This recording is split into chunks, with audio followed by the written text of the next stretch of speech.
Welcome back to Real Estate in the Lowcountry. The Joan Kelly Group is back with me, and it is Heather Skow and Tracy Kuehn today. Tracy, last time was your first time here, so welcome back. It was. Now you're an Thank old pro. This is your third time with me, so it's good to see both of you. And so let's talk, Heather. I mean, obviously, this real estate market is still going at a very fast pace, and there's a lot going on, and lots of balls that you're going to have to juggle for your clients. Tell us how you do that. Okay, well, the market is moving at a very fast pace, so it's really important for Tracy and I and the agents on our team to focus on our clients. So we've got people behind the scenes to support us so that can be our primary focus. So it's no different than when somebody goes to the doctor's office. They're going to check in with the receptionist. They're going to have a nurse practitioner take their vitals, and then they're going to see the doctor. If the doctor was spending all of their time checking people in, answering the phone, doing the vitals, they're not going to have enough time for their patients. Right. So likewise, we have an incredible team of specialists behind us that are very skilled and trained in what they do so that Tracy and I can focus on our clients. Excellent. Right. You won't see us running around hanging lock boxes or for sale signs or things like that. We get to spend our time with our clients directly and negotiating their deal for them. Excellent. Well, and what a great analogy, too. I really never thought about it like that, but it really makes so much sense. And so, I mean, like that situation as well, you've got clients that have all kinds of different circumstances. So how do you navigate that with them? Okay, well, the most important thing is understanding what their needs and goals are. So everybody has a different goal when it comes to selling real estate. For some people, it's selling a home in a specific time frame. They need a quick exit strategy. For other people, it's netting the most amount of money. And in the current climate, you've got to have a really good bedside manner. Right. Emotions are high. So buyers might be offering on 5 to 10 homes. It's the biggest purchase in their entire life. Yeah. And the competition is very fierce. Right. So for other people, it's a family home that they've owned for 10, 20, 30 years, and it's an emotional sale. Yeah, it certainly is. And like right now, you said, this market is so crazy. They might be bidding on 5 or 10 homes, but they might have, multiple offers coming into them that they've got to handle as well. So let's talk a little bit about that, because it certainly is still a seller's market. And so how do you help a little bit further in detail? How do you help those sellers navigate this situation? Sure. So it's a really great question.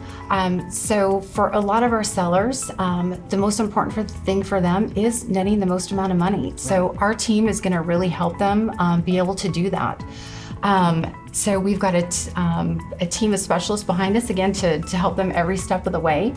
And sometimes it's the small investments for big return that are going to make all the difference. So when buyers walk into a house, they often point out all the flaws. Right. So a home that isn't presented in its best light can often sit on the market. So even though the market's moving at a really quick pace, if a home isn't shown in its best light, buyers will pass it up and it ends up selling for less in the long run. Right, right. So kind of as we do continue to talk about what a strong market it is for sellers and the fast pace that things are going right now, what advice would you give, even a little bit deeper in detail, that you would give to sellers right now if they're thinking about selling? Okay, yeah, thanks, Betsy. In real estate, it's always been about condition, location, and price. We can't change location, but we do have control over condition and our pricing. So oftentimes people think that in a fast-moving market, everything's selling. And while that's true in a lot of cases, what we find is that homes that aren't presented in their best light do tend to sit on the market, and they end up selling for less in the long run. So our team does a really good job of advising you of those small investments for the big returns that are going to make a difference. In some cases, it's going to be something as simple as changing knobs in a kitchen, updating a light fixture, maybe painting out a couple walls, and thinning belongings down. Yeah, yeah. Taking out those personal things so that somebody can visualize it as their home when they walk in. Exactly. Yeah. And I think something else that's helpful for our sellers is that we do have a great network of local resources that give our clients top priority, which means it's difficult to get people in the door these days. And we have people on hand who can do what needs to be done to get the house ready. And that's a real benefit for our clients. It is. I know you guys work with handymen and inspectors, and you have, like you said, it's not only your group that you guys have in your office, you have a whole network of people that you work with to help get that house in tip-top shape to be ready to sell. Absolutely. And if I can mention one other thing, I know the market is moving fast, the demand is there, but a lot of today's buyers, especially first-time home buyers, are really tapped out. they are pressing the edges of what they can afford to buy these homes. Very often they're giving up an appraisal contingency.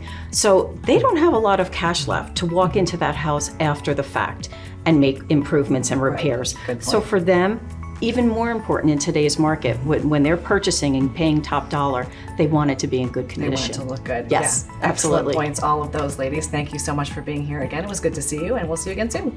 Thank you. Thank you.